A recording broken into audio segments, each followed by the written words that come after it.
which we call the Twilight Zone.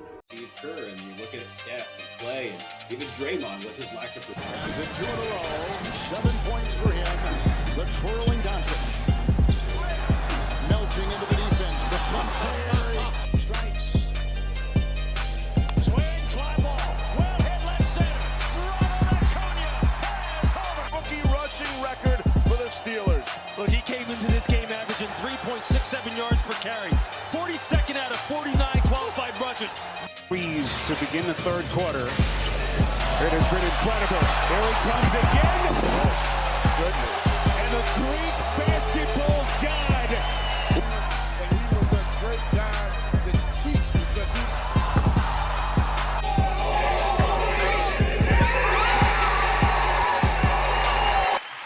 And ladies and gentlemen, welcome to Rally Town Sports. I am Corey, and with me is Todd, and we are reacting like this because that is the hottest open we have ever done. Literally started the show, sent the link to Todd, and we're rolling here and just getting things. No intro whatsoever. We're just fucking going like fuck it. We'll do it live, huh? Hey man, how's it going? I mean, we can exchange formalities now, right? Yes, exactly. Yeah, content. But no, welcome to Dingers, Dunks, and Drives. This is episode 2, again, presented by Rally Towel Sports in collaboration with and simulcasted on Mafia Sports Report on the Mafia Sports Network. Shout out to Tommy Talks Bills on Twitter.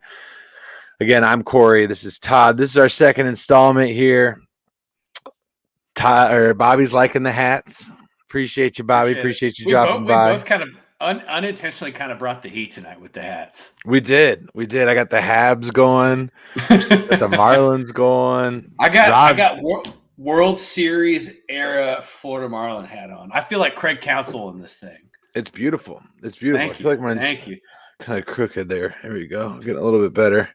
There we go. I mean, this is literally. I mean, you ain't lying. This is the hottest open we've done. All I see is Corey's face, stone cold. Click in. I'm like, oh, that's the intro. Let's get into it. Yep. Yeah. So Todd literally jumps into the lobby right before we go live, and then I put him in the stream, and then the intro ends, and here we are. So again, welcome to the second episode of Dingers, Dunks, and Drives. Tonight we got a good show for you. We're going to be doing a mixed drink / cocktail draft. We're going to be doing Todd's already there. He's already working on it. We're going to be doing a preview on the AFC North, going through all 4 teams of the AFC North, giving our opinions, breaking down not just the Bengals. As you know, we are 2 Bengals fans sitting here, but we try and give us a fair shake to everybody. Ryan jumping in the chat. Hello, what up, Ryan? Fellows. What's up, Ryan? Appreciate you dropping on. Rob with the boys. What's up, Rob? All the way from Chattown. Appreciate you coming by, everybody coming by. And Todd, Bobby's digging the Bobby Slay t-shirt that you're rocking here. So Bobby Slay merch for y'all. If you guys haven't already, go check us out on YouTube. As I said, we are simulcast on the Mafia Sports Report right now on YouTube. But we're also broadcasting on our channel on Rally Towel Sports. So go ahead and check us out over there. So hit subscribe. We're live at least twice a week, Tuesdays and Wednesdays and Thursdays. So 2 of those, you're going to catch us. So go ahead and subscribe and hit that notification button. Matt, liking the stream. What's up, Matt? Appreciate you dropping by, man. So like I said, AFC North preview. Prior to that, we're going to get into our mixed drink draft, picking our favorite mixed drinks. Looking forward to that discussion. It should be a good time. If it's anything like the beer draft, it's going to be a good time. It's going to be a fantastic time. Following that, what else do we got tonight? We're going to talk a little baseball, a little DeGrom. Talk about Jacob DeGrom making history. Just nastiness all throughout the league. Rob, liking the stream. Appreciate you showing the love, man. Thank you, Rob. We're going to get into a little bit of NBA, some throwbacks were just released, and maybe in retrospect to, or in regards to rather, one of the teams that are in the city of the hat that you're wearing. We could touch on a little bit of that. I don't feel like we got to dive into the debauchery and the lunacy that is the Miami Dolphins. So we might talk a little bit of that. If you got anything else for us tonight, go ahead and drop it in the chat right now. We'll make a point to address it. But Todd, I think without further ado, it's time to get into this mixed drink draft. Let's get it. I am very curious. You know what? Honestly, the best part about this is going to be I'm going to, without a doubt, get a recommendation from you, about a mixed drink that I haven't really had. So I'm looking forward to that. Ryan with a comment in here. R.I.P. Westside Little League. I guess they just went down in the Little League World Series. So they lost their play-in game to the Little League World Series tonight. I think one would argue on some questionable calls at the end of the game. Watching I just want to reiterate that they're 11 and 12-year-olds, sometimes 13, but right. It's hairy. It was hairy. There were some tough calls. It's a shame that for people that don't know, Westside Little League is based out of Hamilton, Ohio, which is this neighboring city to where Corey, Bobby, and I are from, where Ryan is also from. Westside Little League is kind of a staple in Hamilton. Year in and year out, they're always either reaching the Little League World Series or right there near the tail end into the finals. So there's a lot of hype for baseball in the city of Cincinnati, and this is just one more piece of the puzzle of hype for baseball. Yeah, absolutely. Well, it's a shame that they're packing it up, but I'm sure those kids got an experience of a lifetime that they're never going to forget. Regardless of that. So hats off to them for making it back again there. And I'm not sure. I know it's not the Taylor team from Michigan that made it this year. I think it was a team from, I want to say is Grosse Pointe that made it this season representing the Michigan. So we'll be keeping an eye on those guys for sure. But anyway, so yeah, I'm excited to learn a little. I'm sure I'll get some exposure to a mixed drink that I haven't had frequently. So what we're going to do to decide who gets first pick in our mixed drink draft, which if you don't know, we're going to do a snake draft, first pick, and then the next person gets second and third, then fourth and fifth, sixth and seventh, and eighth to final it out. All right, Todd, so you're going to call it in the air for Siri here? Yeah. All right. Well, actually, you just need to call it right now because she just generates a fucking word. So. Tails. You're going with tails. All right. Going tails. Jeff, liking the stream. Appreciate you dropping by, Thank Jeff. you, Jeff. Right. Hey, Siri, flip a coin. Tails. Let's tails go. It is. All right. All right. Todd with the first overall pick in the mixed drink draft. Doodly-doo, doodly-doo-doo. No need to take the 8 minutes to get off the board because I gotta tell you, I have it. It's always in the house all the time. Mm-hmm. I never live without it. So just crystal meth. Yeah, kind of something like that. So the first step to it, you got to have a little Bacardi White Rum. Oh, right. That's your introductory piece. Okay. Now I will say you don't have to fill up a big cooler cup like this, but Bobby I recommend it that way. And then you pull it. Now it's not just any diet, Bobby, and you know me better than that, ladies and gentlemen. It's a Cherry Coke Zero. Oh, I like the style. I like the flair that you've added there. So a rum and diet Cherry Coke. Yes, specifically. Yes. So it can't, but it has to be cherry Coke. It cannot be cherry Pepsi because if you do cherry Pepsi, it's too sweet. I dig it. And I'm going to take a step further and say that rum and Coke is officially off the board as a whole. You have specified your flair to the cocktail. Yeah. But I'm going to go out and say that rum and Coke as a whole, as a beverage, is just off the table. So I gotta. So before we move forward, I was trying to think how much rum have I consumed creating this beverage? It gallons at this point, right? I mean, you're Captain Jack Sparrow. I've literally been drinking this as a normal thing. And if my mom's watching, I'm sorry. But since I was like 19, this has been a staple beverage. You're not telling her anything she doesn't know. Yeah, Todd. Yeah, I know. But I still feel like I got to apologize to her. I mean, she knows. Yeah. But yeah, so, I mean, this has been an integral part of my drinking life. Okay. So excellent choice. Yeah, happy for you. Glad you could get that one. With the second pick in the 2022 mixed drink / cocktail draft, I am a huge Madman fan. I am a man of class. I'm a man of cigars, mahogany, and well-bound leather-bound books. I drive an old Cadillac with bench seat in the front. I'm drinking an old fashioned, ladies and gentlemen, an old fashioned. If I had to specify what bourbon it would be, typically it's a Woodford old fashioned.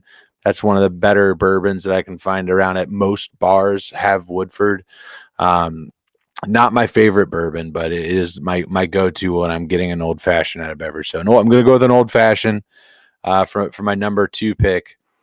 Now, one of the strategies that we had when we were building our lineups, obviously, do I drink it with my pinky out, Ryan? No, I do drink it with my penis out, though. I just pull my dick right out of my zipper, and Excuse me, ma'am. I just let it hang out. Just let everybody. They already know, but now they really know. Like this guy probably has back issues. He's drinking an old fashioned. So, is that a tall boy in his pants? Oh no, he's just getting a Woodford old fashioned. So what I was saying is when we were doing our drafts previous, we were building solid lineups, and that's what I'm doing here. Maybe not the most famous, but I'm going for potency, versatility, and quality. And I'm going to strike all of those chords here tonight in our mixed drink draft. Again, first overall pick was a rum and coke by Todd. You got an old fashioned for me at number 2 overall. Number 3 overall, probably one of the most refreshing drinks that you could have in the summertime. Summertime's coming to an end, but you can still enjoy this beverage. Ladies and gentlemen, the one, the only, the Vodka Lemonade. The Vodka Lemonade may be one of my favorite summertime drinks. And I'll tell you my first exposure. We were at the Indy 500. Fuzzy's Vodka was at the time one of the largest sponsors of the Indy 500, and they made fresh squeezed lemonade, and they kick it with a little Fuzzy's Vodka, and just the 473 degree heat at the Indianapolis Motor Speedway mixed with an ice cold lemonade and vodka lemonade. You can't beat it. You absolutely cannot beat it. So 2 and 3, I'm going old fashioned vodka lemonade. Ladies and gentlemen, if you're just piling in, welcome to the mixed drink draft. We're going to get into some football talk here in just a little bit. If you're joining on YouTube, say what's up, hit subscribe, and get those notifications rolling so you can join us on Rally Towel Sports whenever we go live. All right, Todd, you've got pick 4 and 5. What do you got? Man, so I was introduced to this drink probably about 7 years ago down in Louisville for my cousin's wedding. Jim Beam and ginger ale. Oh, beautiful. So it's a highball. Yeah, highball or a highball, right? But Jim Beam specifically for my blood. Sure. So we were at his rehearsal dinner, and my cousin goes, "Hey, you want a Jim and ginger ale?" And I said, "I've never had that before." And then he just looked me dead in the eye. I was like, "Well, then I'll get you 2." And the first time you did butt stuff is like, I've never done that, but sure. And I mean, I'm not against it. I just haven't had the opportunity yet, right? So I ended up drinking like 10 of them, and every time. So even like anytime I get the opportunity on like in the fall, it's a very nice fall beverage. Mm-hmm. And when Mary got pregnant with Declan, we had a lot of diet ginger ale because that's something that she mixed with vodka. Not for me, but that's while she was pregnant. That's pretty badass. Well, prior to her being pregnant, right? Not during pregnancy, but we had a lot of. I didn't know Mary was that fucking metal, bro. That's pretty sweet. Yeah, she is unbelievable, unbelievable. But I had some whiskey in the house, and I started drinking a bunch of diet ginger ale and whiskey. But that's a good solid drink. Pick. Good pick. Thank you. Good pick. Excellent pick. All right, what you got next? Remember, we're doubling up right now. I know. So a 2-man snake draft, never before done. First here on Rally Towel Sports. So my next drink is just a bar staple. Okay. I'm just going straight vodka Red Bull here. Oh wow! Back on Brick Street, are we, you Miami boy? Yeah. All right. Little trash can. Get a little trash can. That's going. the introduction, right? Is you're 19, 20 years old at Brick Street, and somebody hands you a 32-ounce green trash drink. It's just an alcoholic speedball, is what it is. Yeah. And I was like, "What the fuck is this?" So like, just drink it. It's fine. You'll feel good. Yeah, just drink 2, and then you'll be fine. You'll wake up tomorrow. And then maybe barely. I mean, you're awake for 17 hours after you drink them, so you really you're staying awake until 10 a.m. the next day. But and Bobby, if you're still watching, you remember this. So there's a bar in Dayton where Bobby and I used to live called Miami Valley Sports Bar. Now, the notoriety of Miami Valley Sports Bar is no drink is less than a double. And if you ask for a double, they give you like a quintuple. It's awesome. So you can walk in there, which Bobby and I did many a time, with $20 and walk out completely obliterated. Always. And excellent. I went in there one time shortly after Mary and I had started dating. And I was like, I just gave the guy like $40. And I was like, every time I come up, I want you to give me as strong of a vodka Red Bull as you could give me. So he literally just handed me a can and handed me like a 12-ounce cup full of vodka. It was like, here, just take this cup and make them yourself. Deal. And it's the drunk. It's in my top 5 drunkest things that ever happened in my life. And I couldn't sleep either. Right. So you just speed balls, because I drank 2 Red Bulls and 12 ounces of vodka in like an hour and a half. Very good. Very good. I love it. Absolutely love it. All right, so I've got my bourbon and I've got my vodka. It's time to mix it up a little bit, and something that maybe you haven't had before, but I'm highly recommending. When I went to Mexico during the Super Bowl, some of you day one Rally Towel Sports people know that I was in Mexico during the Super Bowl, but I fell in love with tequila. Absolutely loved tequila. I still love tequila. We're looking at trips in Mexico for next May just because I like tequila, and that's pretty much it. And we're going back, and one of my favorite drinks I had when I was down there, tequila frescas. Fresca, if you don't know, is a sugar-free grapefruit soda that is fucking delicious. And tequila is one of the tastiest liquors that you can mix with that people don't have mixed drinks with typically. They don't typically use tequila. When you think about tequila, you're like, oh, I don't remember last night. I had like 3 shots of tequila. Just once I had those shots, I was gone. Tequila, actually, if you look at like tequila versus other liquors, like that's what athletes drink and like movie stars drink, because they can wake up refreshed the next day because there's no starch and no sugar and shit like that. It's like a tier 1 fucking vodka or liquor, man. I'm telling you. Tequila Fresca, underrated mixed drink. Go for it. We got our steal right here in the 3rd round is what our team did. This is our guy that flew under the radar, and he's there. We had a high grade. We have a round 1 grade on this guy, but nobody else did, and we got him. Okay, we got him. He's our Russell Wilson. And to final things out for my lineup, my 4th and final pick is, I might have to turn my man card in here. I might have to, but do you know what a Miami Vice is, Todd? I do. Here's the thing: if you're married, so let me tell you what a Miami Vice is. Yeah, that's true. For those that can't get pussy like we can, it is a pina colada mixed with a strawberry daiquiri, and so there's my rum. I've got 4 liquors represented here. Strawberry daiquiri mixed with a pina colada, and I'm telling you, when you're hearing the waves crashing and you're sitting in that Caribbean sun, there are a few little things that will satisfy you more than if ice cold fucking frozen Miami Vice. They're delicious, and that's what we're going with to round things out in Miami Vice. So I got an old fashioned, I've got a vodka lemonade, I've got a tequila and Fresca, and a Miami Vice. Todd, you have a rum and Coke. Yep. And then vodka Red Bull.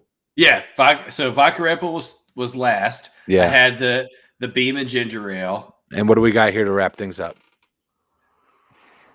Oh, man, I think I'm just gonna go with a Moscow Mule. Oh, okay. You're So sophisticated as fuck. We went a little fancy on the end there. Yeah. We went out and got our kickers, I got my I think of a Moscow Mule as more of a return specialist because you There have you to go. have have to have the copper cup to make a mule accordingly. It's true. Or he's like a slot receiver that is the number one fantasy receiver, like a Copper Cup. Yeah, I think that makes sense. I like a good a good Stoli with a nice ginger beer and just a little bit of lime juice. Nothing crazy. I like it. And you just I don't know of very many people that don't have the copper cups in their cabinet somewhere. I know they're in there. I just have no idea where the fuck they are because I only make Moscow Mules like once a year. And when I do, I make half a bottle of them. So another good point that Bobby's honorable mentions, things that didn't pop up. Nobody took a Jack and Coke. A Jack and Coke went undrafted. Now, it was on my big board. It was there. If we had a few more people in the mix here for the draft tonight, a Jack and Coke gets taken. I have no doubt in my mind that gets taken. Long Island's. I'm not a big Long Island guy. I'm not. I mean, back at Bowling Green, so similar to the trash can at Miami, Bowling Green had this place called Tubby's. Okay. And they had, I think it was like $3 Long Island nights. And you're thinking like, oh, like a normal Long Island is $3. A Long Island, which if you don't know is, I believe it's rum, vodka, tequila, whiskey, Coke, sour mix. I think is what it is. Or no, there's gin in there. There's gin in there. I don't think there's whiskey in there. I think there's gin in there. I think it's kind of a Long Island is whatever 5 boozes. There's like 4, there's like 4 boozes, simple like sour mix and Coke is basically what it is to give it the color of tea, and then you just annihilate you. So anyway, 32-ounce cans. 32-ounce cups. I'm not fucking kidding you. They had a vat above the bar just full of this shit, and they just be like $3. And you just be like, okay, good night. You drink like 2 of those and you're just like singing Come On Eileen on your fucking walk home. Come on Eileen. Yeah, just absolutely shit-faced drunk. So Long Island's another one that was left on the board. What are other honorable mentions, chat? What didn't get drafted? Vodka sodas I'm seeing in here. That's Mary's go-to drink. Little Tito's and soda. I've seen her in her prime just take care of business on a handle of Tito's and a 2-liter of soda water and like 6 limes. Next thing Absolutely. Mary's asking me at 2:30 in the morning when the pizza's going to be here. When is the pizza getting here? Listen. Going to be here. Because she's already said, don't worry, I called Cousin Vinny's and the pizza's on its way. You have a pizza place named Cousin Vinny's? And in Dayton, it's a staple because it's open until 4 o'clock in the morning. That's fantastic. I love that name. Yeah, I absolutely love that name. And if you get cheese bread, it comes with like stadium style nacho cheese sauce on the side. And do all the delivery guys come talking with like a New York accent? Where are the 2 Utes that ordered the pizza? It's mostly guys that don't have teeth. That makes sense. That checks out. And then they, because they know somebody's gonna give them like $20 instead of $5. I've been there. I've woken up and looked at my wallet and been like, oh shit, I gave the guy from Cousin Vinny's a $50 bill. Look, he had a good night. Here's the thing, Manhattans. Bobby's mentioning Manhattans. Manhattans were left off the board. They're just shittier versions of old fashions. I'm just gonna throw that out there. Just putting that out. Here's the thing. I'm not like a fancy drink guy for the most part. Like cat me out on an old fashioned's pretty fucking low key. Like there's not much to it. It's just like it's literally simple syrup, bitters, and whiskey or in bourbon. Yeah. That's pretty much it. And occasionally you get somebody who knows how to like muddle an orange and they just get it in there real nice. That's it. Well, that's a Manhattan. Now, see, that's the thing is you're blending the two, I believe.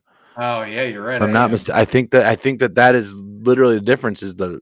I could be wrong here. Orange. I don't think anyone actually knows the difference. No one really understands what the difference between the 2 beverages are. Probably and that's why this country is fucked up. Okay. That's what's wrong with the world. God damn it! It's not monkeypox. It's not knowing the difference between. They want us to teach sales. They want us to teach finances and investing in schools. No, kids need to understand what the difference between a Manhattan and an old fashioned is. Starting with me. Thank you. So, ladies and gentlemen, that was it. That was our 2022 mixed drink draft. If you want to see us draft other stuff, drop it in the chat. Hit us up on Twitter. You can follow us. Let me go ahead and drop our Twitter handle right here below. You can follow us on Twitter at RallyTop Sports. Go ahead and say hello to us, and we'll give you a shout out over there. I appreciate everybody who already does. If you're watching us on YouTube, go ahead and subscribe. If you aren't watching us on YouTube, go check it out. Subscribe. Anyway, Bobby is saying Manhattans are the martini version of an old-fashioned. So they're the pretentious asshole version of an old-fashioned. Okay, that's what I'm getting here. I'm Donald Draper. Manhattans are Pete Campbell. That's what I'm getting. Okay, if you're a Madman fan, you get it. If you're a Madman fan, you get it. That's like spot on, though. Thank you. I appreciate you saying that. That was really nice to you. That was great. And now all I hear in my head is one of the greatest, dude. One of the best intros of in all cinema or in all TV. Yeah. What's the fancy word for TV? Like film? They say cinema and all of cinema. What would you say is that for TV? How would you say that in a? I think you just call it the small screen, right? Oh, okay, I dig it. Just want to know what my film heads are out there saying. My movie junkie homies are out there calling TV. What do you call it? Small screen. That's what we're going with here. I'll have you know that Miami University has a great film studies program, and I took 3 classes of it. And I mean, not really for any reason in particular, other than just thought they were going to show porn, didn't you?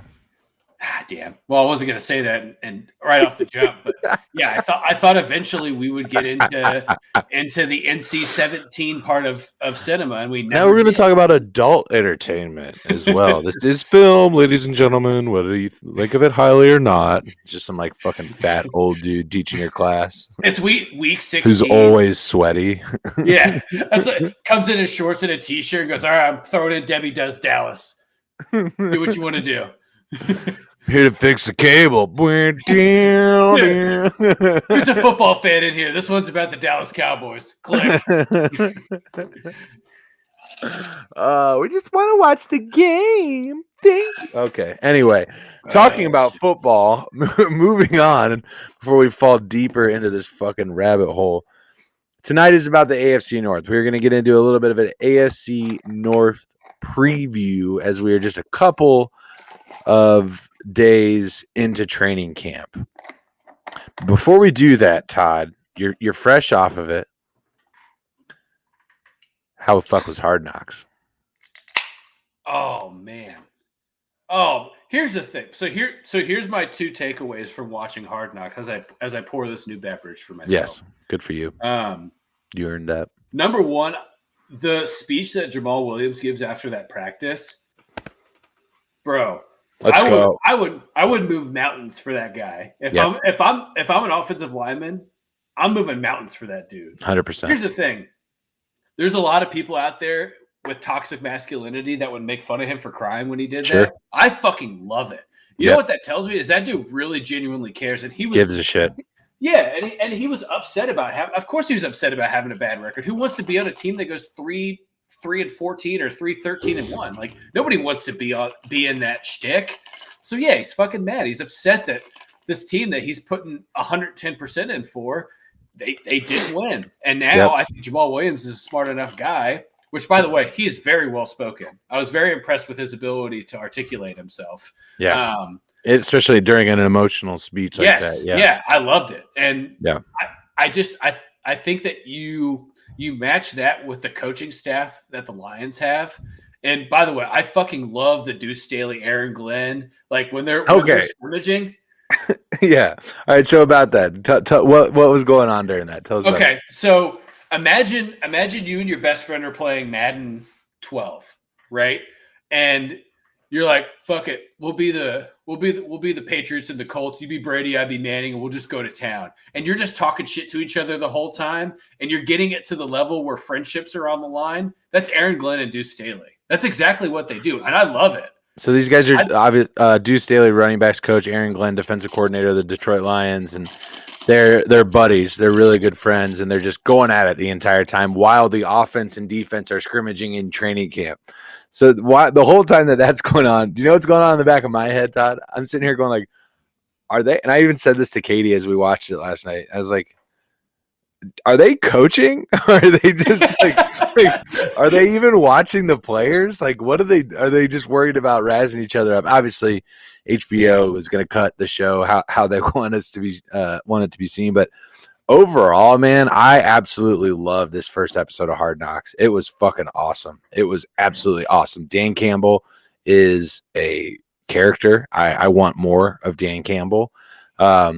He's very passionate about football, and we kind of got a little bit of intro on his background and everything like that. And Todd alluded to it just a bit ago, but the coaching staff is laden with ex-NFL players, obviously Deuce Staley and Aaron Glenn, and who else do we got on the team? Mark Brunell. Mark Brunell is the quarterback's coach. Antoine Randall, shout out Bobby.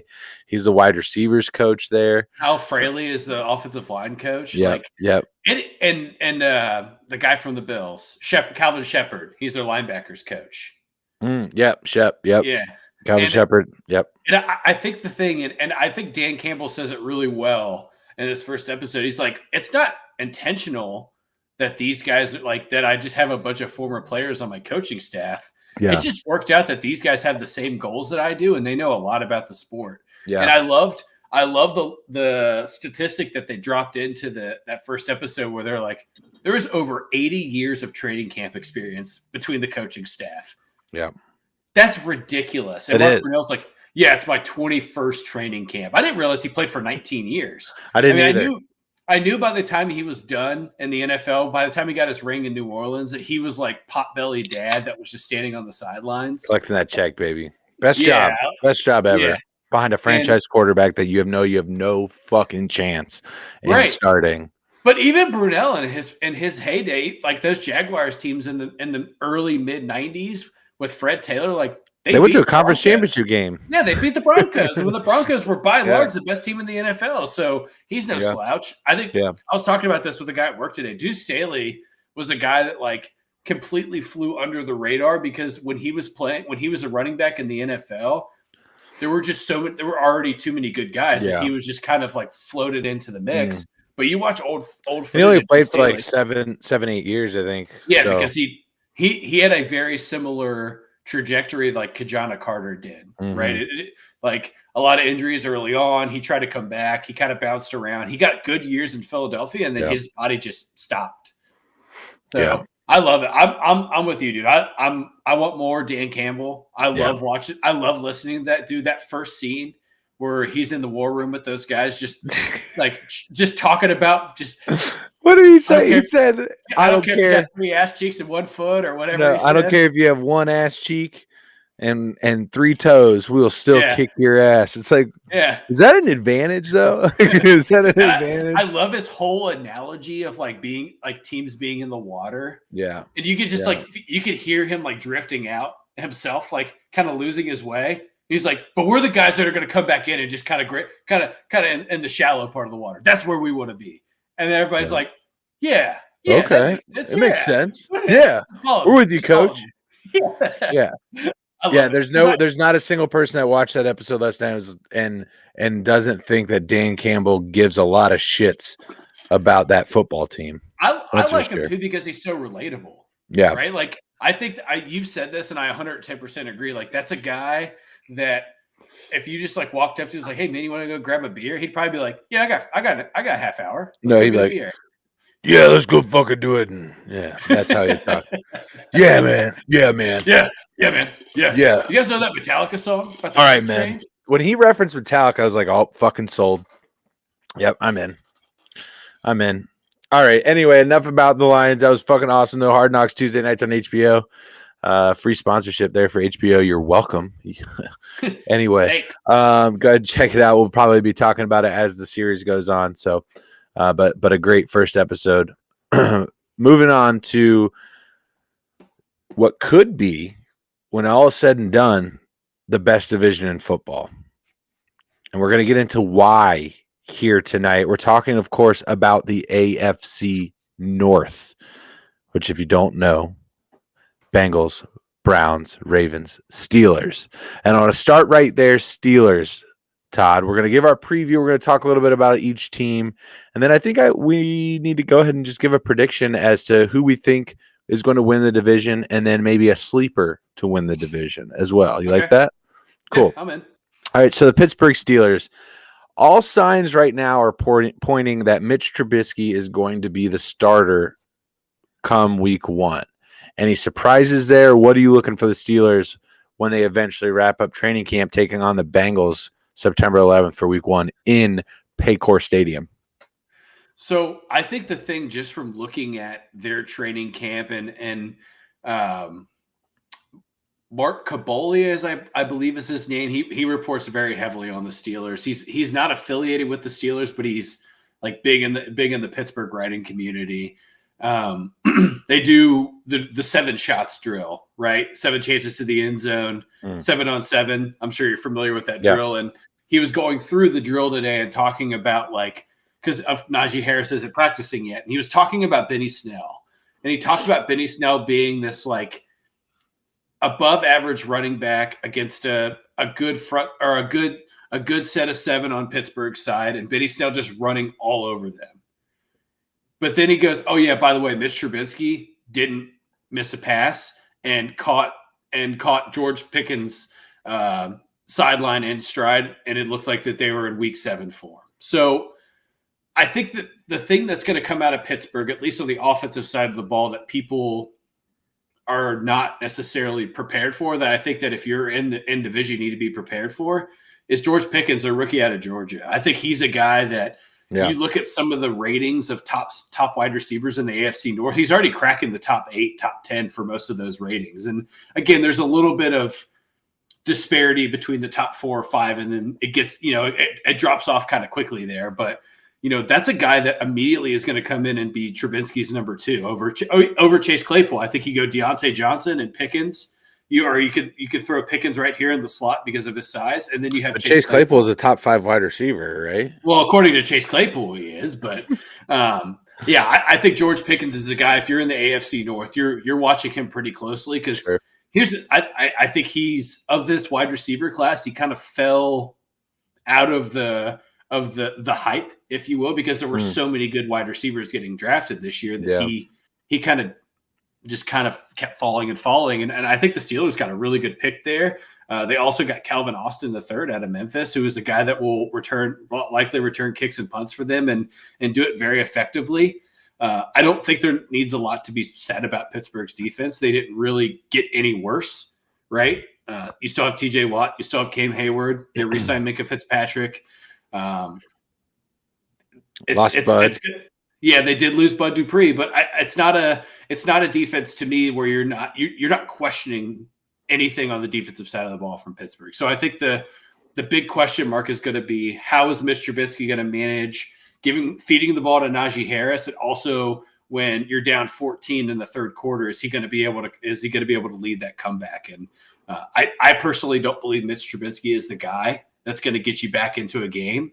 But I also don't believe that Kenny Pickett is going to be that guy in the long term that's going to get you back into a game. So Pittsburgh's going to have to rely really heavily on shutting down high-powered AFC North offenses in order to be able to stay in games, at least in conference. Even out of conference schedule, you're going to have to figure out a way to stop Buffalo. That's going to be pretty damn hard. So they've definitely got a lot to answer for this year after the season that they just had last year. But one of the themes that I think you probably hear from me for most of the night tonight is I don't put a whole lot of stock into the draft and my evaluation of teams based on what they did in the draft. I just think that there's a lot of unknowns. So in terms of just my gambling perspective, I put more into what they did in free agency to address the needs more so than the draft. And when I look at what the Pittsburgh Steelers did, they had three major concerns, obviously. 1 being the quarterback, 2 being the offensive line, and 3 being the defense. Honestly, the defensive secondary is a major concern for the Pittsburgh Steelers. Obviously, TJ Watt is TJ Watt. We know that he's able to produce it. But in the free agent aspect, they went out and secured some beef on the offensive line, and they went out and got Mitch Trubisky. I think they got better in both of those aspects, in the offensive line and in the quarterback room. Mitch Trubisky isn't anything to write home about, but I think he would have done better than Ben did last year. I think he would have played better than Ben Roethlisberger would last year. Now, does that mean that I think Mitch Trubisky is a better quarterback than Ben Roethlisberger? Absolutely not. I just think at that point in his career, Ben was pretty much done, right? So, right. Mitch is an improvement there. A lot of questions to be answered on the defensive side of the ball. What are they able to do to stop people from going over the top on them? That was an issue that the Steelers had, giving up the big play and things like that. So we'll see what happens. I think the Pittsburgh Steelers could be competing for maybe even get a playoff spot, but I don't view them as a Super Bowl contender this year. And I don't know that I will until I see what we have in Kenny Pickett. So that's where I'm at on the Steelers on that one. Anything else on them before we move on?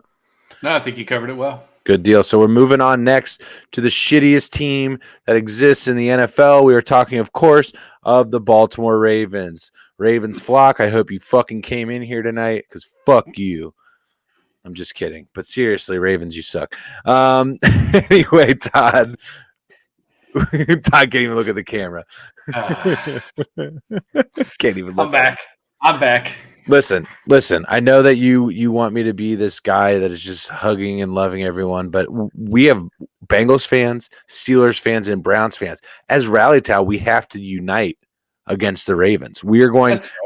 We're a pro podcast in many respects, but we are an anti-Ravens podcast, and we can broadcast that out. Here's the thing. I don't want you to change who you are ever. Thank you. Appreciate that. If that means you got to tell every Ravens fans to go suck the biggest, fattest dick, then that's what you got to do. I didn't say that. Let me be very clear. I didn't say that. Okay, I said it. Yeah, he said that, not me. It felt good. I was trying to. I wouldn't say that to you and guys. then you cut loose, and then I said it. But it's fine. We're here. Anyway. So the Ravens exist, and honestly, the Ravens are a team that I don't know what to expect out of them this year because their roster literally had fucking AIDS last season. They honestly they had so many injuries before they even left training camp, specifically in the running back room. So they get J.K. Dobbins back this year. That's going to be a huge impact on what they're able to do offensively. Lamar is presumably healthy.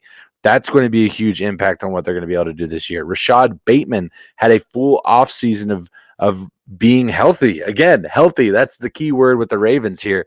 So with Bateman, Dobbins, Lamar, all back in action, I honestly think that the Ravens could surprise some people. I think they are going to be the most improved record-wise in the division. I'll put it that way. I think that that's a fair comment to say that the Ravens are not what they were as last year. I don't think that the Bengals are going to be able to beat them by 20 every time that they line up against them. So interested to hear what you have to say on them.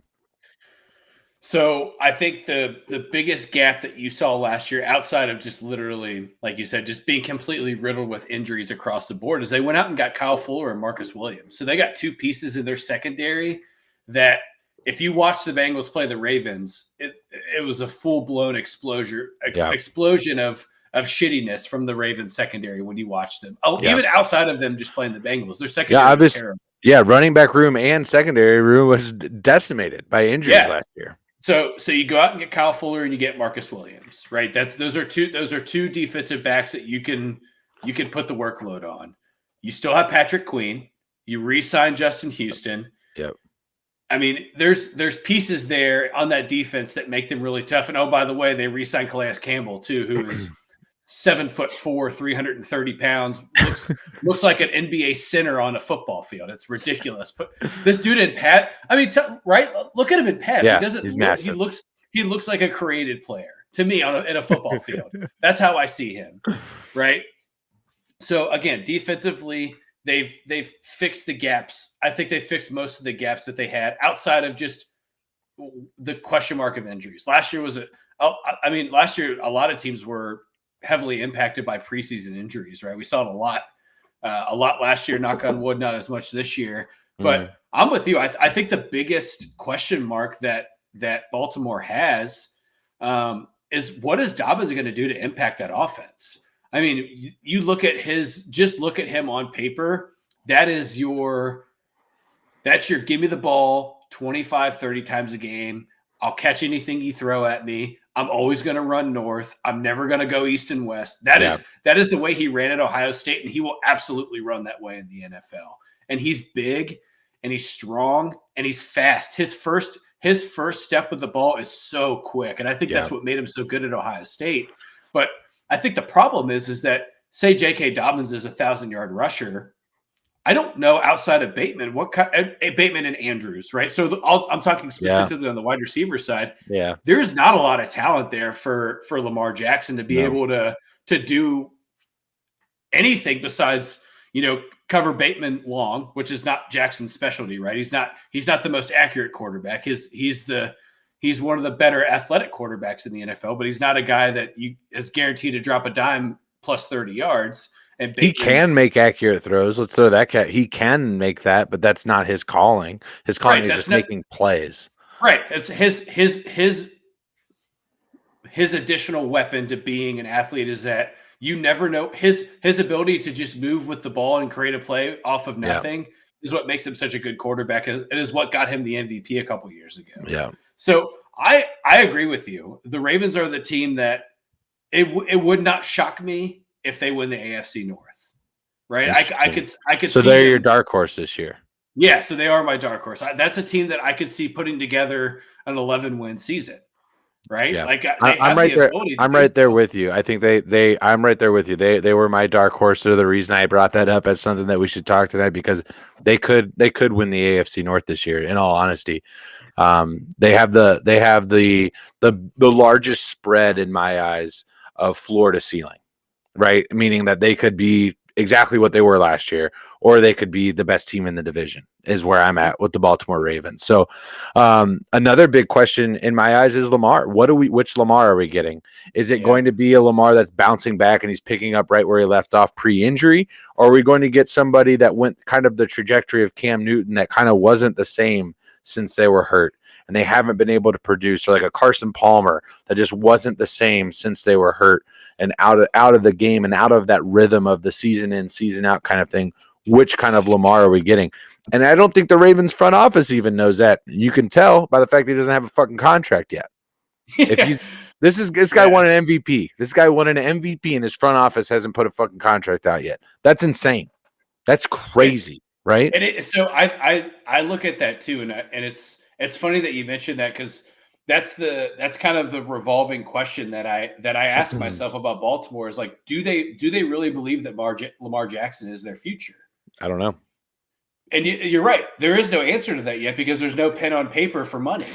So right now the answer is no. They don't see him as the future. I view it as the same, almost the same as like the way that Baker was last year. Absolutely. It's a very similar situation where you have a coach like Harbaugh who has proven that he can win, right? I mean, there's no questioning of his coaching ability to win games. And then there's no question of Lamar Jackson's ability. I mean, again, he was a fucking MVP. He was the most valuable player in the NFL. And that year, statistically, is unbelievable. Again, those are video game stats that he put up that year. But then you follow it up with the next season with not being 100% healthy, really losing his accuracy, making really, really bad decisions in close games. I mean, you saw him try to quadruple thread a needle in a situation where he could have ran and been more effective, right? And I think that's where I still question Lamar's decision-making is that I think he still too often trusts his arm more than his feet, and his feet are the proven victor in that situation. So I like that they're your dark horse as well, because really I think they're to me, they're the team really in the AFC as a whole. That's like what, I mean, you're right. They could go 8-9 or they could go 12-5. I mean, you just have no idea with them. Yeah, absolutely. So Ravens, a mutual dark horse to win the AFC North here for us on Rally Tell Sports. Again, if you're joining us on YouTube, we appreciate you dropping by. If you're coming through the Mafia Sports Report, again, we are live on multiple platforms tonight. This is Dingers, Dunks, and Drives, episode 2, presented by Mafia Sports Report and Rally Tell Sports. Go ahead and subscribe, hit that notification button on our YouTube page. We very much appreciate it.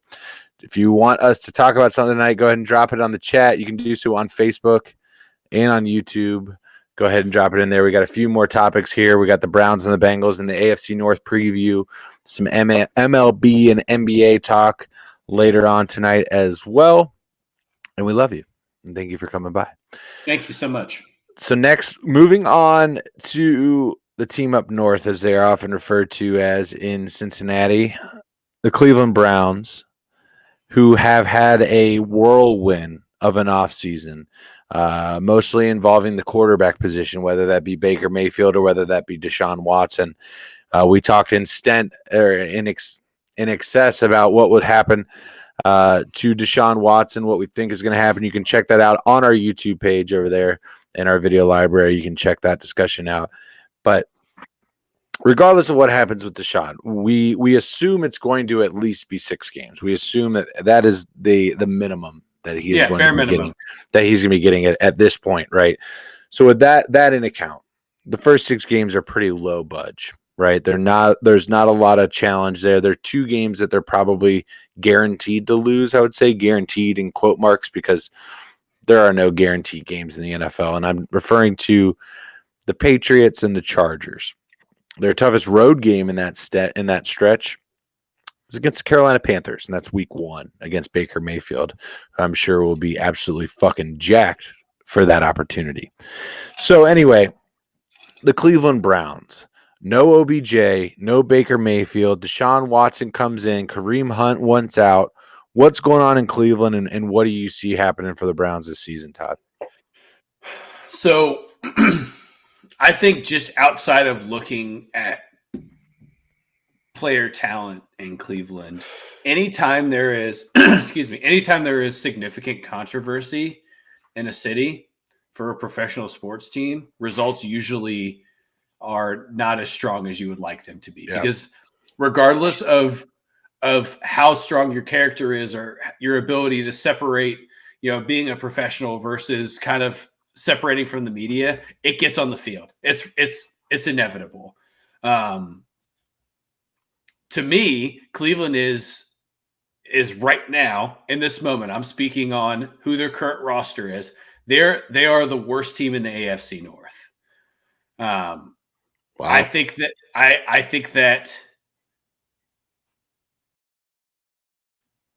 that what is going on in Cleveland is going to impact their ability to play football on the field. I think that's a fair. I don't know that their roster is the worst in the AFC North. I don't think so. I don't think their roster. I just think that they're going to have the worst record. Okay. Right. Okay. I'm not arguing talent. They arguably could be trotting fucking Jacoby Brissett out for all 17 games. So sure, you might be right.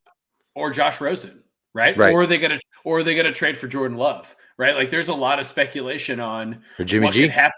Yeah, I mean, there's a lot of speculation in Cleveland because we don't know what's going to happen with Deshaun Watson. So having this conversation is really, really difficult. Now, if we're talking about he gets suspended for 6 games and he comes back in week 7, they're not the worst team in the AFC. Right. But if he gets a whole year suspension and appeals it, and even if it gets down to 12. I think getting into week 13 is really hard to come back and hit your stride for Deshaun Watson because now you are over 2 years removed from taking a snap in an NFL game and an NFL regular season game. So it's really hard. You can't I don't know of anybody that can just get into a groove after taking 2 years off of something. Yeah. Right. And then you accumulate it with, you get a guy like Kareem Hunt, who's in the last year of his contract, where I think we've had this conversation on this podcast before. The duo of Chubb and Hunt is elite in the NFL right now. Those are 2 guys. Best running back combination in the NFL. Best running back combination. I think you're muted.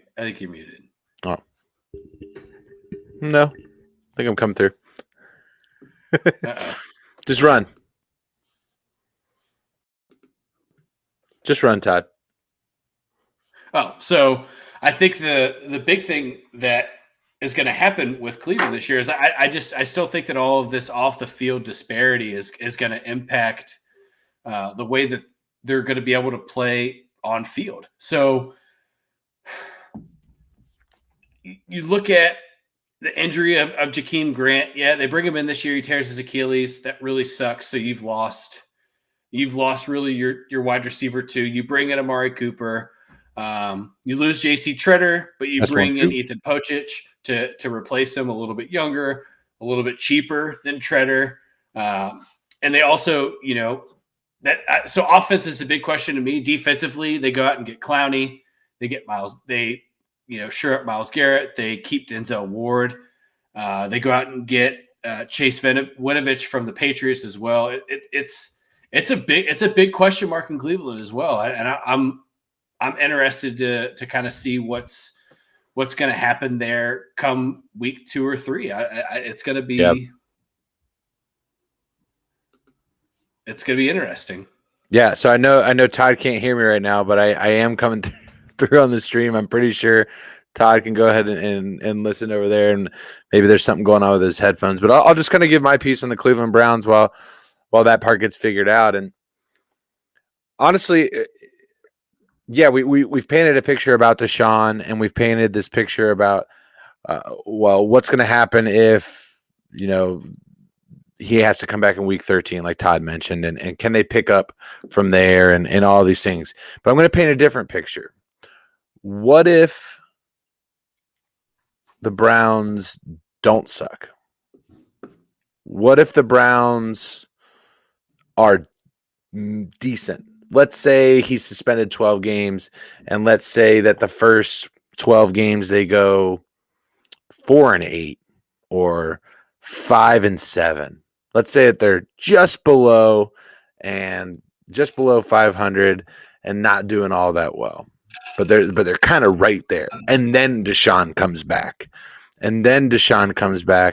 and that's it. What are we gonna do? Deshaun's gonna come back and then maybe take this team to the fucking playoffs. Todd, are you hearing me now? Am I coming through? Yeah. Okay. Perfect. I was a little worried there. All right. So what happens if the Browns are 2 games below 500 and Deshaun comes back? What if Jacoby Brissett can make this team hang in there and then Deshaun comes back and the gap isn't as big as we're assuming it is for one of what was at the time a top 7, top 5 fucking quarterback by the time that when he stopped playing for Houston. So there is that to consider. I absolutely 100% agree with your point, though, that whenever there's this kind of turmoil or whenever there's this kind of thing surrounding an organization, it's really hard for a team to be successful because there's so much other shit going on. And one thing we haven't really talked about on this podcast yet that I'm curious about your perspective. Do you think there are guys on the Browns, whether it's the offensive line, wide receivers, special teams, defense, whatever, do you think there are guys on the Browns that don't want Deshaun Watson there?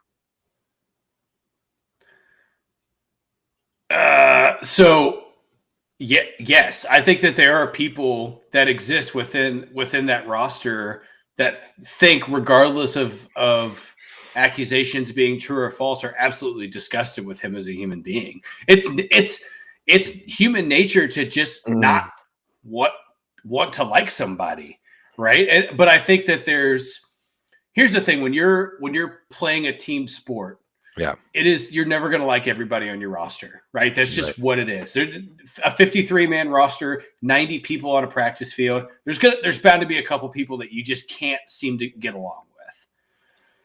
But I think an athlete also remembers that if this guy helps you win, you have to set aside personal feelings on the field. That doesn't mean that you have to like him off the field, but when you get on the field and you're in the trenches, you have to turn off personal feelings. That's the only way that you get through it. But I absolutely think that there are people on this roster and on the coaching staff and in the front office that do not like Deshaun Watson. There has to be, right? Because the world isn't built for people who are accused of what he was accused of to just accept and move on with it, right? You always think about that with that person. On this topic, I was scrolling through Twitter the other day and I saw this thing where it was like a post practice and Deshaun is slated to be the starter Friday night. I think they're taking on the Jags, if I'm not mistaken. Deshaun slated to be the starter and get some reps, which, for him, that's probably great to help him get back up to game speed. But I saw this thing on Twitter where it's like post training camp and there's just a huge line of fans waiting to get signatures from Deshaun Watson. And you and I are both fathers. And most of the people in line were kids, as it should be, by the way. If you're an asshole that pushes a kid out of the way for an autograph, you're a piece of shit. You're a piece of shit. Yeah. Yeah, fuck you. Autographs are for children. If you want an autograph, go online and buy one. That's my personal opinion. But anyway, most of them were kids lining up, some little girls lining up to get autographs from Deshaun Watson. And at first, my first reaction of this was like a very knee-jerk reaction. I would never let my kid do that. I fuck Deshaun Watson. I would never let my kid do that. But then I'm thinking about it a little bit longer. And I'm like, you know what? That's good. It's good because they're kids. And they don't need to worry about that. What they need to worry about is that they're meeting the quarterback for the Cleveland Browns. And that's as deep as it should be. And that's it. That's the only point that needs to be taken, is that a child is meeting the quarterback of their favorite team. Boy, girl, doesn't matter. 5 years old, 12 years old, doesn't matter. A child is meeting, maybe not their hero, but they're meeting the quarterback of their favorite football team. And that's a special moment. And so I was at first I was kind of sitting there looking at like, man, what the fuck is this? I can't believe this is happening. And then as I pulled away from that moment and took 10 seconds, breathed, talked to a friend, and I thought about it a little bit more, and I thought it was a good thing. This is a good thing. So it's an interesting dynamic that the fans of Cleveland are going with. I think Aaron, our co-host, has done a great job of kind of laying out that paradox and that pool within himself between his fanhood, which he was raised on, since he's had as a kid, such as these kids, to what he knows is right as a person and how he feels about things and accusations and things like that. So it's just very interesting paradigm. I agree. Very interesting. Yeah. It's I think right. As a parent, especially, that is your first reaction. It's like, oh, that's awful.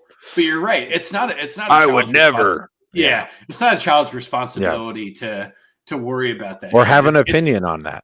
Yeah, it's our job as parents to, when the time is right, to help them understand. Because eventually, right? So say that fan, when they turn 13 or 14 or younger, because everybody has access to a phone now, and asks what that means, you're going to have to be able to diligently explain it without disappointing them, right? Yeah. Because you're going to have to explain to your young son or daughter, well, this is what this guy was accused of, and this is why it's bad. And they're going to be like, oh, I have this guy's autograph. And then you have to explain to them, like, well, he's your quarterback on your favorite team, right? It's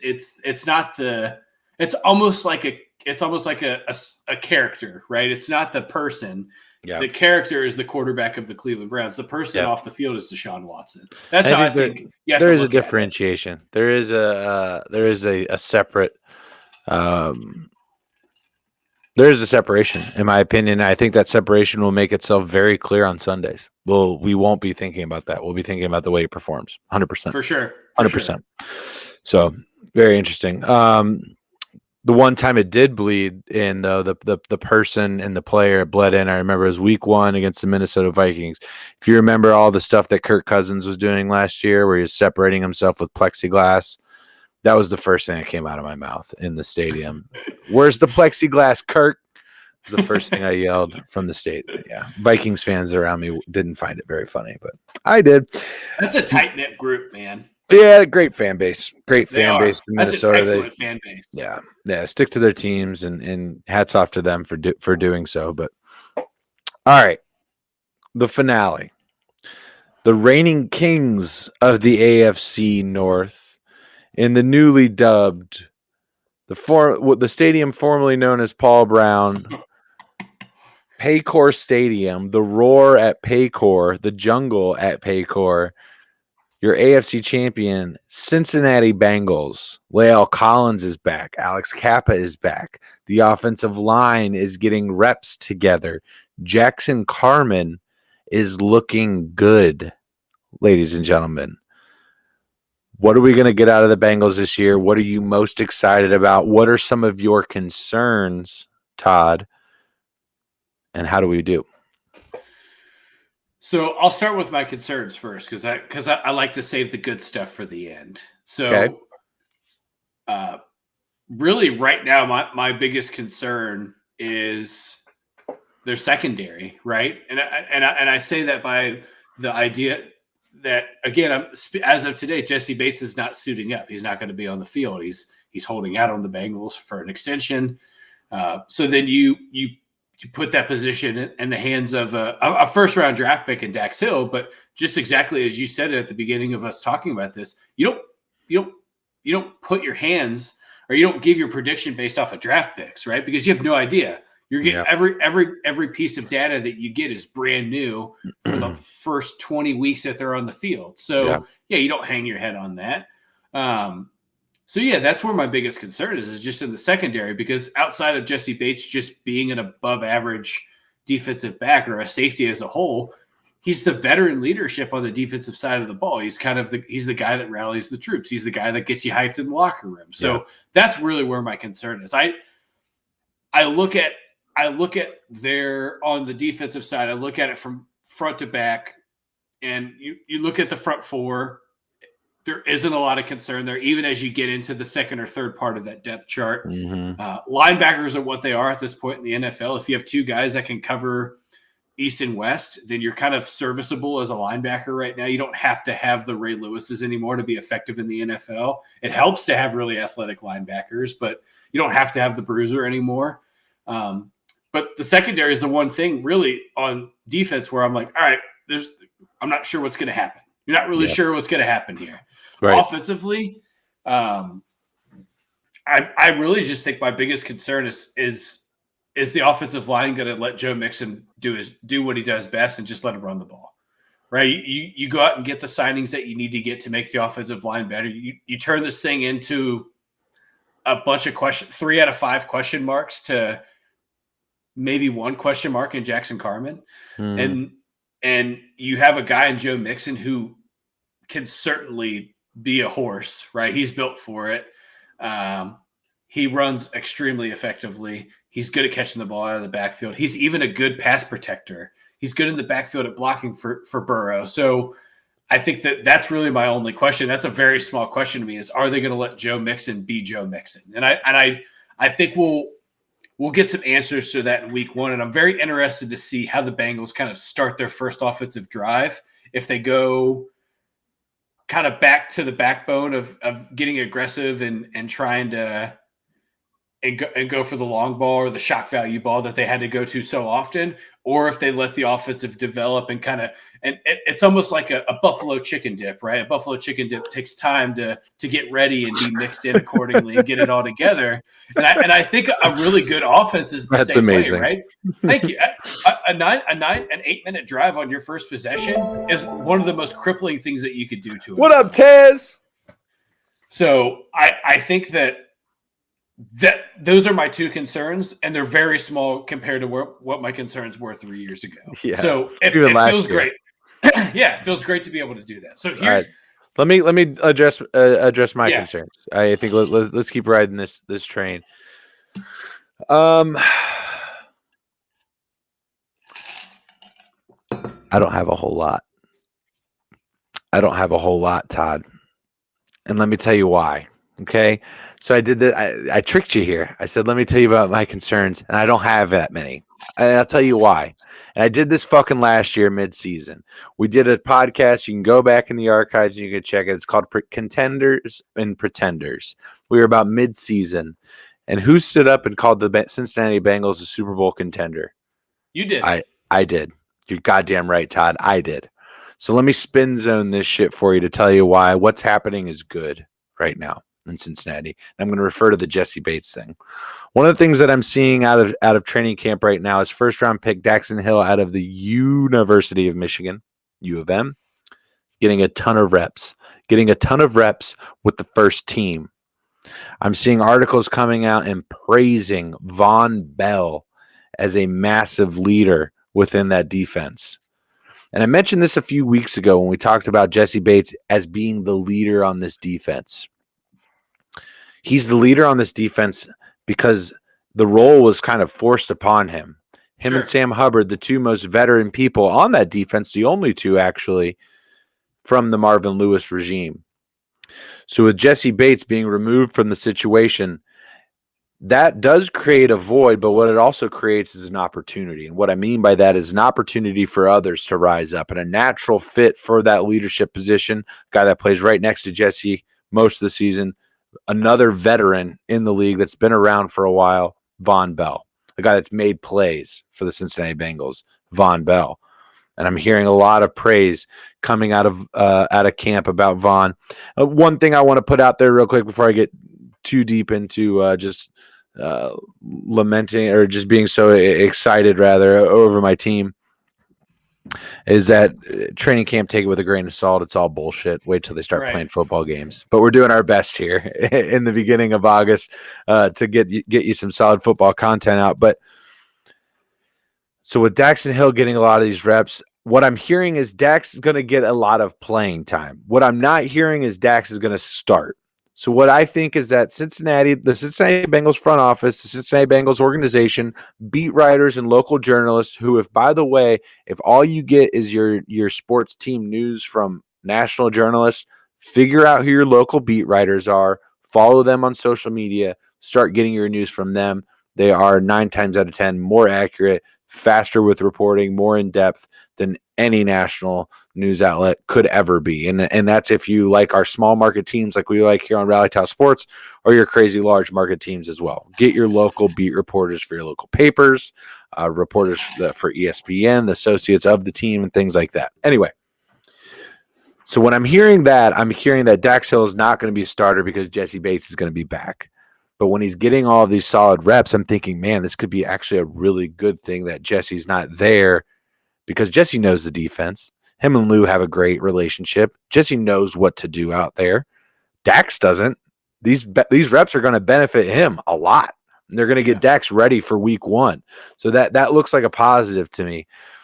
The offensive line was the only real major concern that I had on the offensive side of the ball. After the season, I actually do have a little bit of one concern, or rather a question mark, I'll call it. It's not a concern, it's a question mark.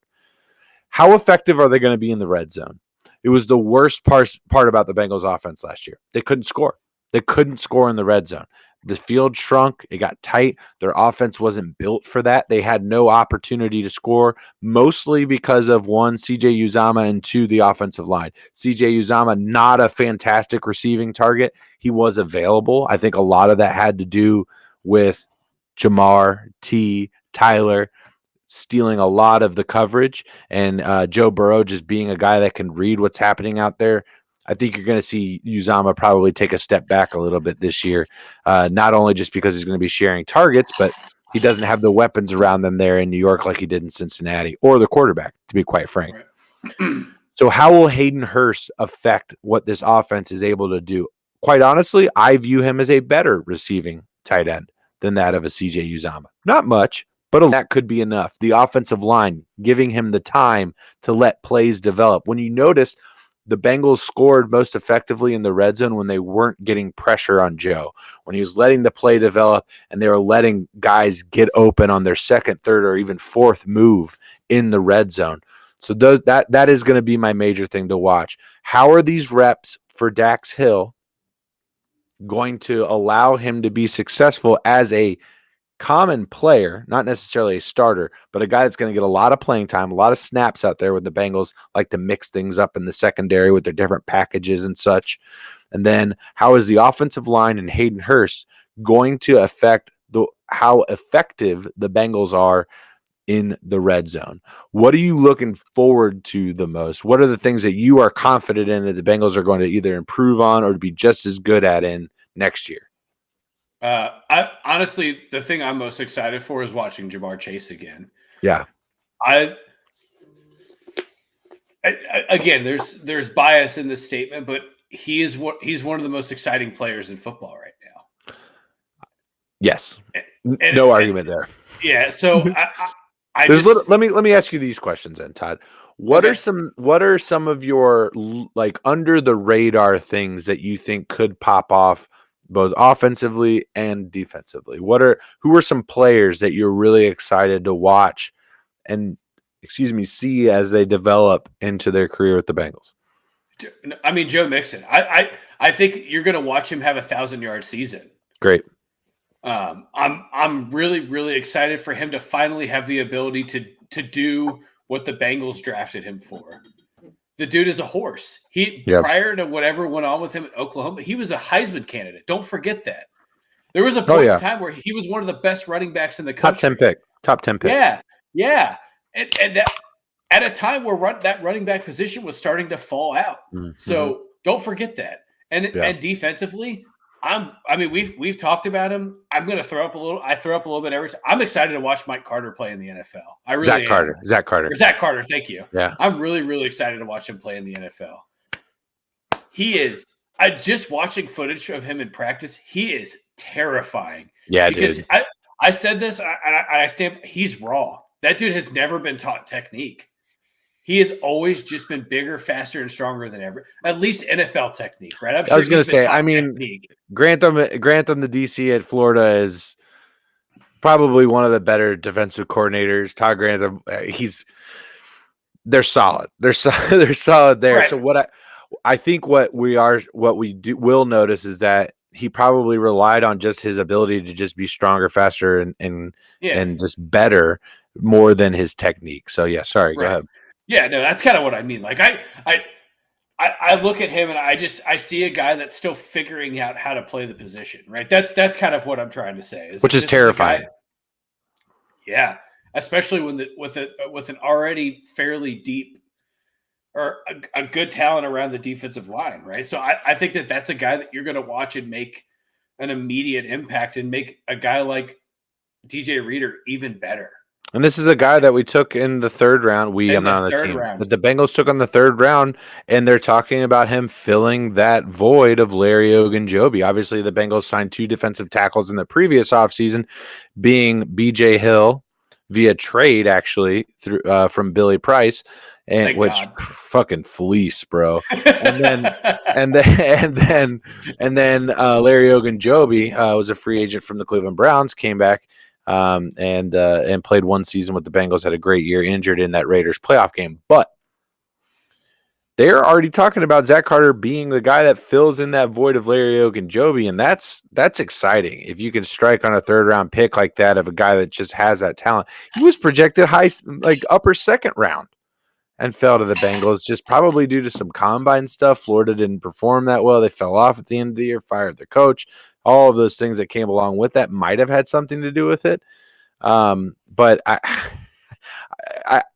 can't help but think that the guys that they have in the room right now evaluating defensive line talent know what they're doing. Just based on the talent that the Bengals have went out and acquired on the defensive line as of late, whether it be Trey Hendrickson, whether it be Larry. Don't forget the signing of Trey Hendrickson through all of this. Yes, too. Trey Hendrickson, Larry Ogunjobi, DJ Reader, BJ Hill. And now the drafting of one Zachary Carter. So that's your defensive guy to watch out for. I'm sticking on the defensive line for my guy to watch out for. And this is my theme this year is guys that didn't get their shot last year, whether it be Travis Etienne at Jacksonville Jaguars, J.K. Dobbins, obviously had his shot in his rookie year, performed very well, but running backs don't always pop off in their first year. So I'm more looking for him now in year 2. One of these guys that I'm literally looking at, third-round pick, again, from the University of Texas, Joseph Asai. This guy just flashes. He just looks like one of those guys. He just reminds me of a guy like I don't want to just throw out a Hall of Famer name out there, but he honestly kind of reminds me of Trey Hendrickson. He's explosive, just very fast, strong, has great moves up against the tackles and can get to the quarterback. And it's going to be so much fun. It's going to be so much fun. John Strasser coming in to the chat right now. John, what is going on, brother? I met John at Kelly's in Westport, Kansas City, the day before the Cincinnati Bengals won the AFC Championship game. John donated to our Super Bowl squares, great, fantastic time. Great camaraderie meeting Bengals fans out there. John, we appreciate you coming by, man. Thank you. Happy to have you on here. We're talking about guys that we're looking to splash in the Bengals for next year. We've already mentioned Zachary Carter, third-round pick, the defensive tackle out of the University of Florida. Big news coming from the University of Florida here for Rally Tau Sports here in the next couple of days. We'll be getting that out to you on our Twitter. Again, you guys can follow us on Twitter for all the debauchery. Check the handle, check the ticker below for the handle right there for Rally Tau Sports. So, John, again, thanks for coming by. Zachary Carter was Todd's pick. I went with Joseph Asai, injured last year in preseason. Going to be a lot of fun to watch him play. Offensively, Todd, you said you were looking at Joe Mixon. Anything else that you're really excited about? I mean, I'm just excited to have a good interior offensive line. I mean, it's been a long time, right? It's been a really long time. Yeah, it's been a really long time. Carson Palmer, basically. Yeah, and as two former above average Pee Wee offensive linemen, right? I mean, who stood side by side in brotherhood for what, 4 years? Left tackle, left guard, baby. Let's go. It's really exciting to get some salt of the earth guys on the offensive line who just want to work and win. Yeah. Right.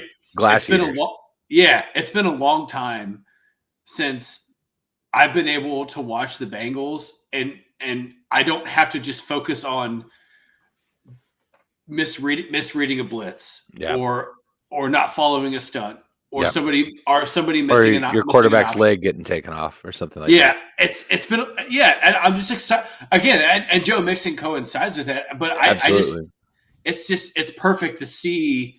It's perfect for somebody who watches football and watches the offensive line to see all of this come together and just like kind of take a deep breath and be like, all right, it's better. Right? Obviously, you got to prove it. It's all on paper at this point. And the one of the biggest things that comes with being on the offensive line, and anybody that's played that position understands that it's camaraderie. It's knowing what the other person next to you is thinking, going to be doing, often without even saying it, right?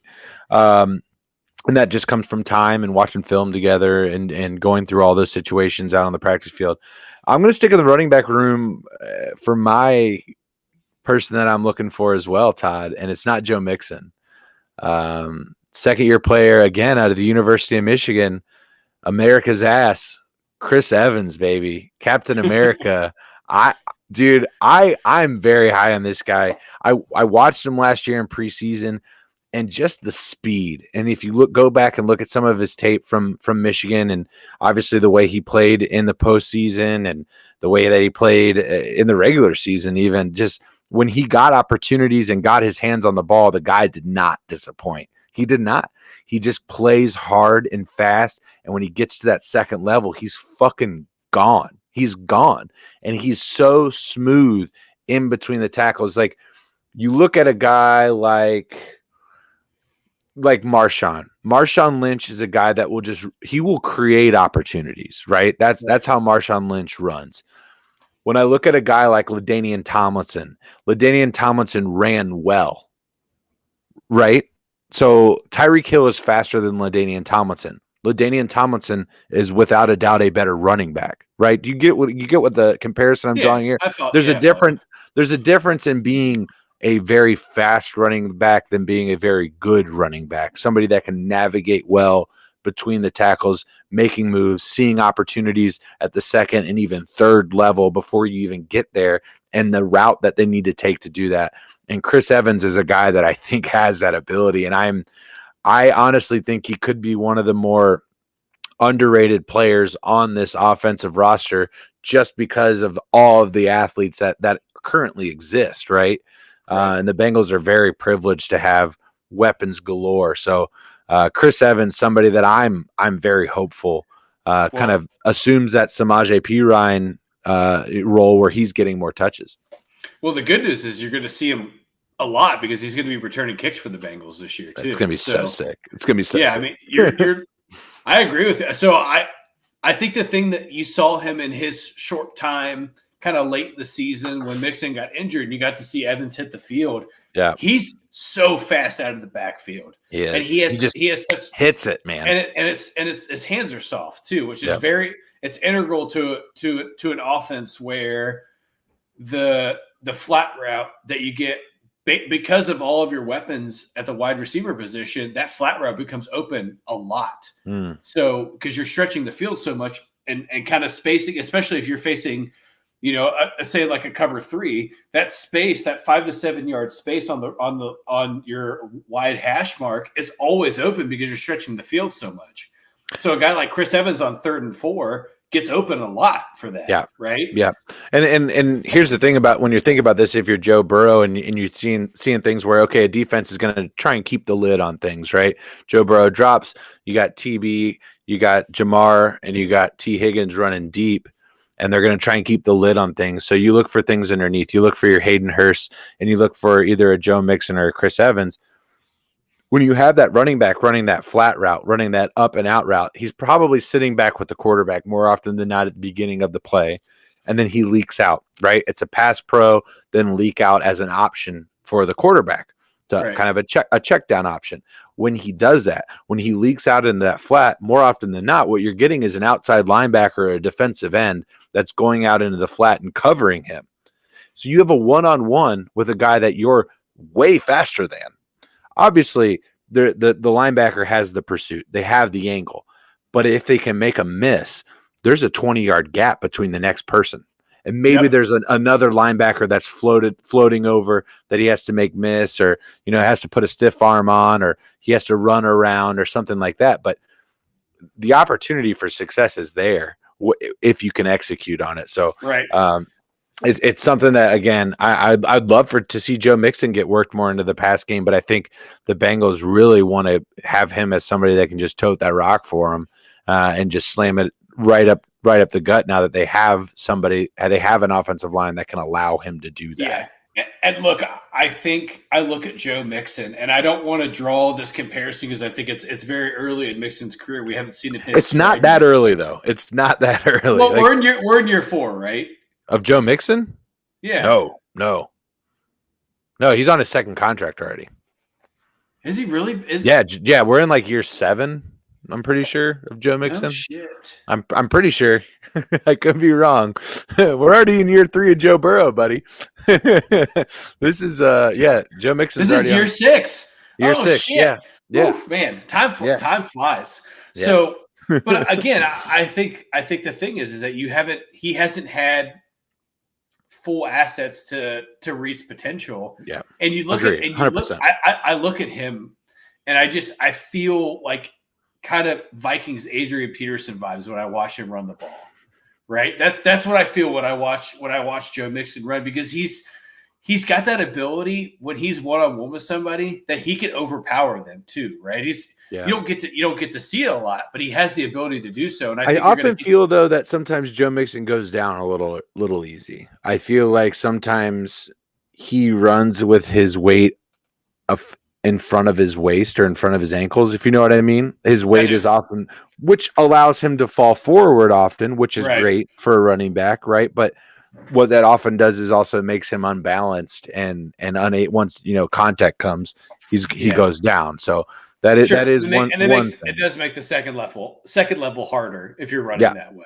But again, I think a lot of that has to do with that you fight for every yard when you're unsure of what's in front of you. Yeah. So maybe that changes this year. I don't know. I've seen him in the open field manhandle people, and I just think there's more of that to come in the future. I honestly I can't wait to watch it and just see what's going to happen just now that he's got this line in front. We've mentioned it a couple of times. So we've already mentioned our dark horses. Who's winning the division? We said both of us. So if you haven't joined us earlier, we talked about the Steelers. Highlights on that being what are the question marks were the quarterback and the offensive line and the defensive secondary. They addressed 2 out of 3 of those. What is going to happen in the regular season? We don't really think Mitch is a guy that can win you a Super Bowl, but the Steelers could be in or can beat Arlo or compete for a playoff spot this year and be in the hunt. We have no problem admitting that. We've talked about the Baltimore Ravens and that they honestly have the lowest floor and the highest ceiling this year. We don't know what we're going to get out of the Ravens because of what happened last year with all the injuries in their secondary, all the injuries in their running back room. The Ravens are both of our dark horse to win the division. They could win the division this year. We don't quite know what we're going to have there. The Cleveland Browns, great roster. They have a lot of talent on that roster. But the one thing that we mentioned was when you have all this turmoil going all around for a team, it's quite often very difficult to produce successful results. So the Cleveland Browns handicapped by that and that alone as somebody that we don't necessarily have as a division winner this season. So Todd, who's winning the division? It's the Bengals. It's the Bengals, baby. It has to be. By process of elimination. Honestly, it's the team with the least amount of question marks, in my opinion. It honestly is the team with the least amount of question marks. If I was looking from an objective standpoint, from a gambling perspective, we are the generous degenerates by nature here. I would bet on the Ravens over the Bengals. It's a better bet, in my opinion. You're going to get more bang for your buck if you hit on that bet. But the safest bet is the Bengals. They didn't get worse in the offseason. They got better, and they went to the Super Bowl last year. And I don't want to hear all of this shit about everything fell their way. I have zero sympathy for injuries. I have zero. Do you know why I have zero, Todd? Ask me, why do I have zero sympathy for injuries? Corey, why do you have zero sympathy for injuries? Because the Bengals are the most injured team in football in the last 20 years. It's a statistical fact. This is a statistical fact that the Bengals starters have missed more games than any fucking team in the NFL in the last 20 years. So I don't give a shit about your injuries. I don't care. You play through them and you deal with them and you're judged accordingly. And that's it. That's it. So that being said, based on what they did last year and based on the moves that they made in this offseason, it is my opinion, I think, Todd, you're with me here, that the Cincinnati Bengals are the clear favorite to win the AFC North again. I agree. There's Dilly. Yeah, that's let's put it in stone. I mean, I'm sure there's our co-host may have some difference of opinions here, but I think Bobby agrees. I honestly think that.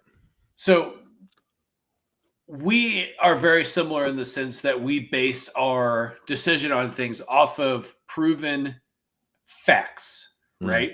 As anybody in our position should. Fact. Jamar Chase can catch a football.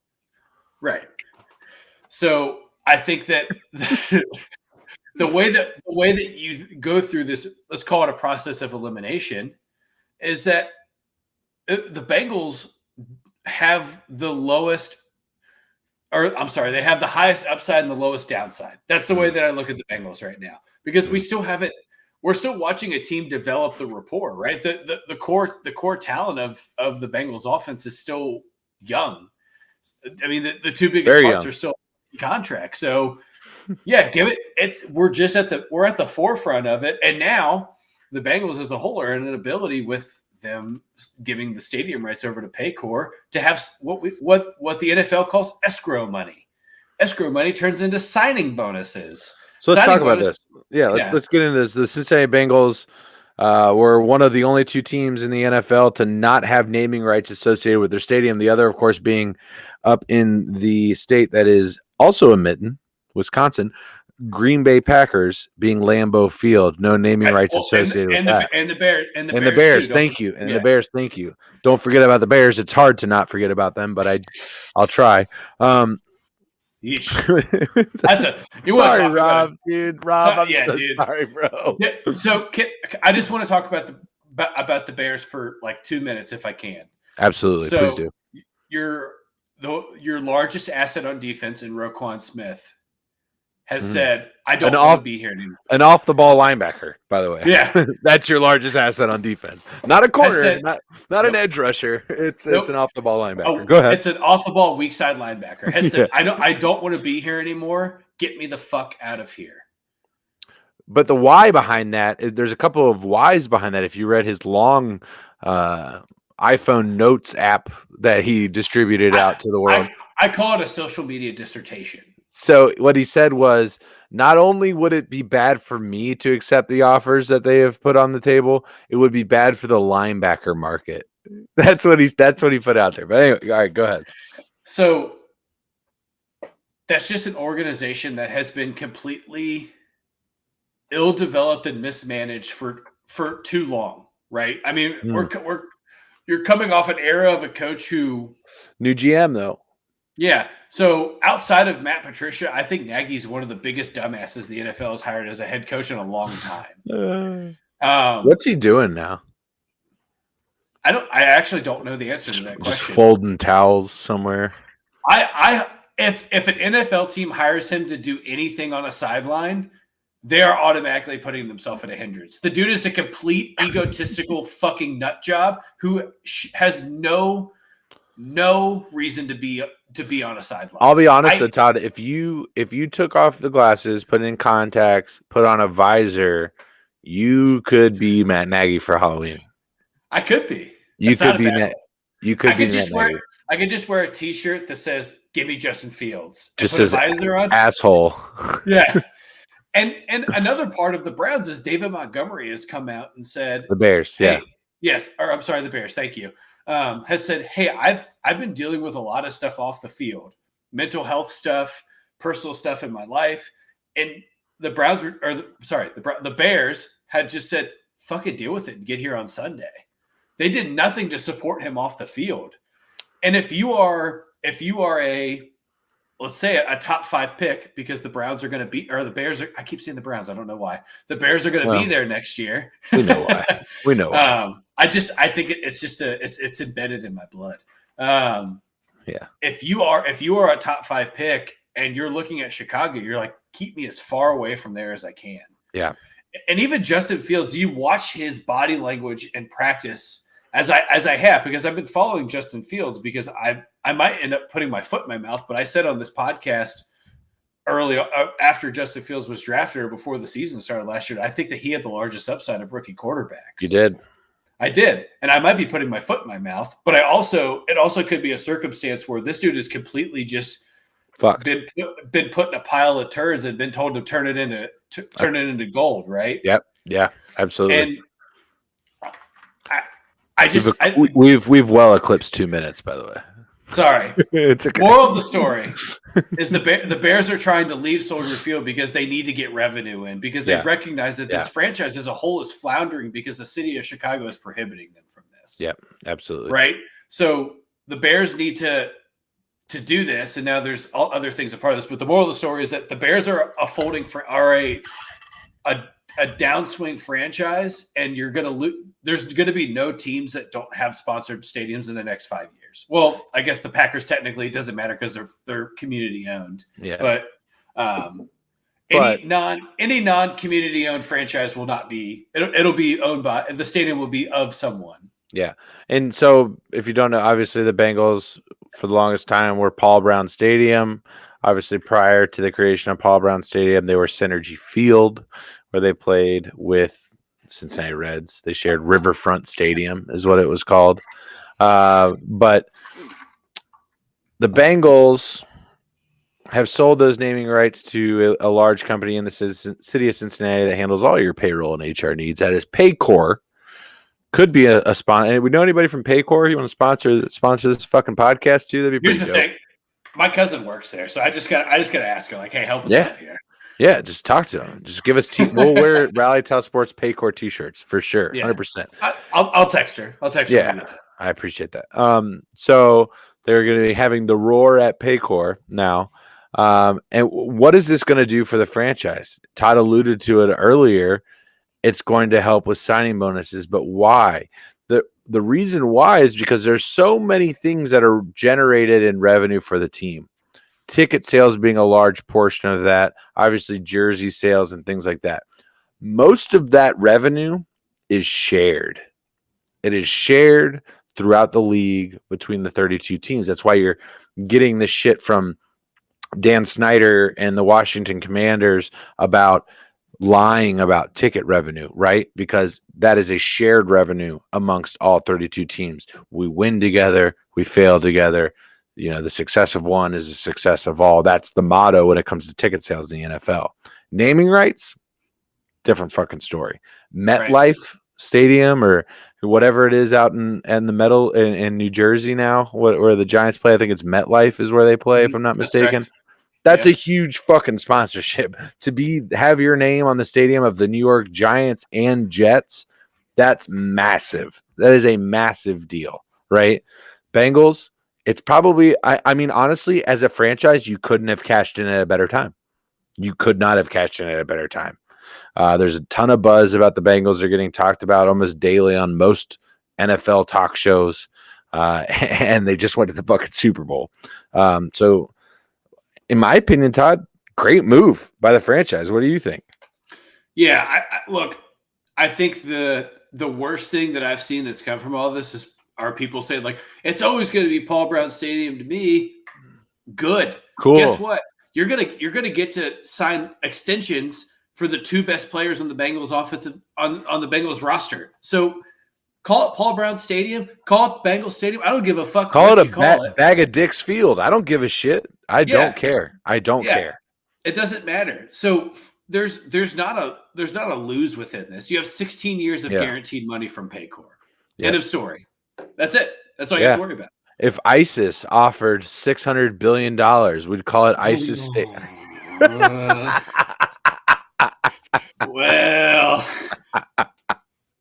somewhere right now, here's what I imagine. There's just a guy that's in a fucking cubicle that all he does is just monitor people doing shit like we're doing. And he heard that, was like, fuck him.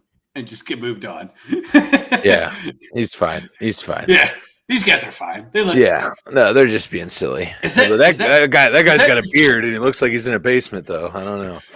Is that two white males? Let's move on. Yeah, we'll move on. They're fine. Yeah.